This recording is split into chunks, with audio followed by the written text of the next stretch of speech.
Medina Zain takut dipolisikan, kini pilih berdamai dengan Raffi Ahmad berawal tawaran BA.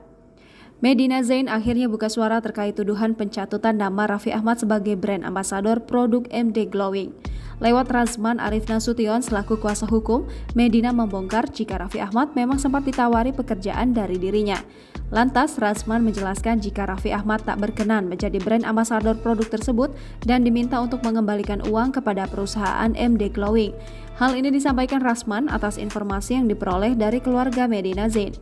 Karena uang DP sebagai brand ambasador produk kecantikan MD Glowing sudah ditransfer Raffi kembali ke pihaknya, ia merasa permasalahan tersebut sudah selesai. Yakin sudah tak ada masalah, lewat kuasa hukumnya, Medina Zain pun berani mengundang Raffi Ahmad untuk menyelesaikan kesalahpahaman di antara mereka tanpa lapor ke polisi. Seperti yang telah diberitakan sebelumnya, ayah dua anak itu memang sempat mengunjungi Polda Metro Jaya pada 11 Mei 2022 lalu guna berkonsultasi masalah dugaan pencatutan namanya oleh Medina Zain.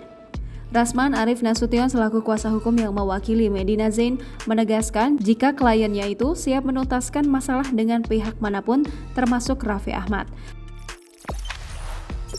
Jangan lupa subscribe, share, komen, dan like ya!